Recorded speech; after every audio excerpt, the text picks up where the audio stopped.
Oh, this is Stacy Tonkin with Beyond the Table, and we are here with Rodney Morris. He is a champion, as we know, 8 times representing us in the Mosconi Cup and has won numerous titles, of course.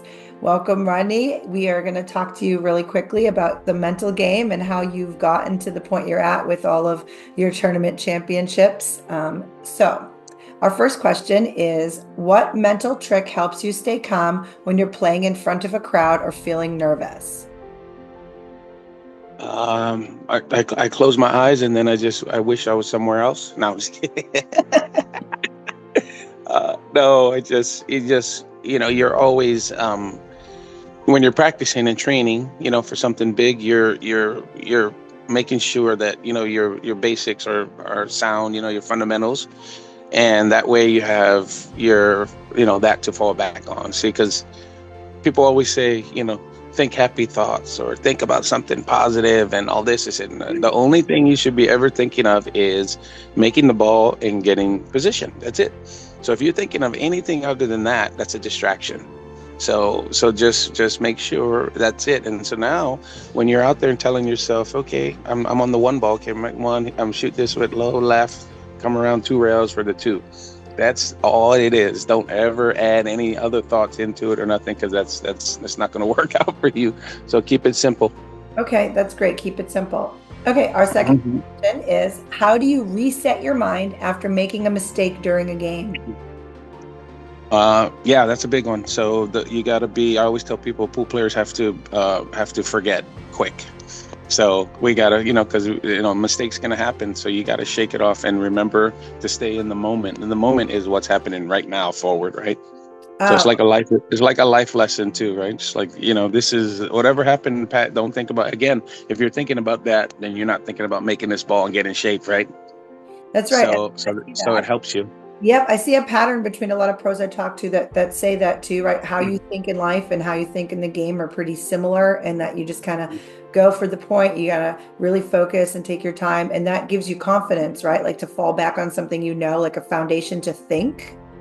Like your foundation is to continue to focus and ask yourself the right questions. Where do I need to go from here? What do I need to do? Okay, and then our last question is, what's one piece of advice for the mental game that you wish you had known when you started playing?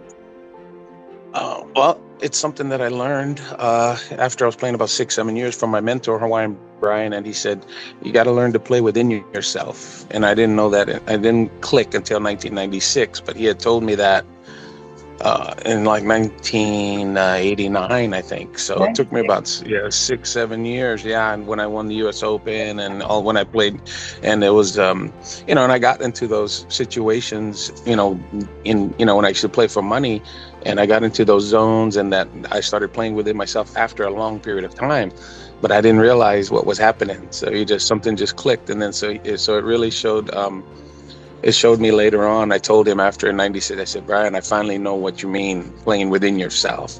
Meaning, what all the things that you normally do, you always stay true to that, when you're playing, and all the things that you don't do, don't start doing them in the pressure situation. Like I simplify it. I tell people, if there's a certain shot and you always go for this bank, like that's just a shot you like, and now it's hill, and you play safe on that, it's not being true to yourself, right? That is such an important point. Yep, that happened to me 2 years ago. So I get it. Yep, I had a 10 ball for the whole team to win, and I wanted to make it.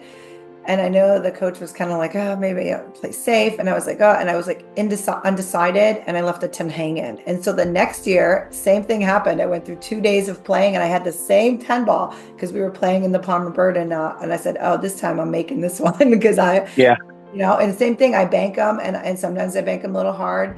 And I'm only a 550. I'm not like a pro or anything, but and they say like, oh, you should hit softer, do this. And I says, I know how I play, right? This is the shot I like. This is how I make it. And I blast them in a lot that way. And when you second guess yourself, it also undercuts you. So then you start to cut yourself down a little bit, or just question your game. Like you said, you question it. And when you get into those high pressure situations, you start to think, oh, like maybe I should play safe. I don't know. Maybe this isn't the right shot. And that's not the right way to think. Yeah. Don't change. And it's the same with if there's a shot that you always play safe on, But now it's hill or something, and you want to show off, or you want to do something out of what your norm is. It works that way too. Don't be overly aggressive when that's not you don't usually do that. So it Right. works, either way. Just stay true to yourself, and whatever game you have, if that's good enough, then that's gonna get you there. But if it's not, don't try to be somebody you're not. That Yeah. is great advice. Mhm. Okay, those were three questions. And the last thing I wanted to say was that if you have anything to say to our upcoming players or juniors or anybody, if you had to tell them one thing to say, would you just tell them to be true or something? Well, when you're playing and you're young, what are we really doing, right? We're trying to make a name for ourselves, as a youngster. So, so we're trying to look for, um, you know, um, acceptance or gratification from our peers, our family, fans. You're trying to win them over. So what happens is you as a young player, you're thinking about that.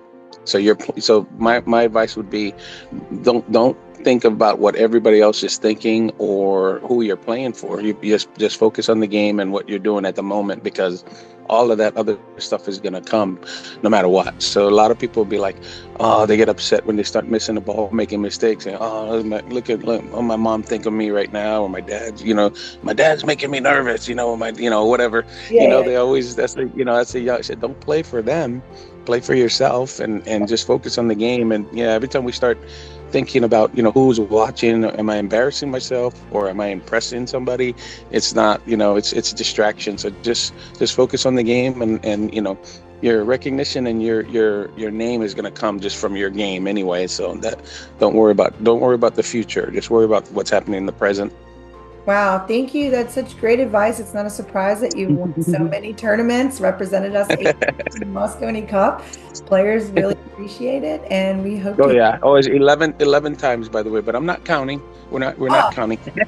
this is why I'm new at this, and yes, you are unbelievable. Everyone knows about your wonderful 1996 win over Efren and all of that. So I'm going to be looking. Thank you. Thank you so much for your info and your help. You help me. Just running this podcast helps me because I also get to learn from all of you guys. So thanks so much, and I hope you have That's a great. Yeah, I appreciate it. Thank you. Nice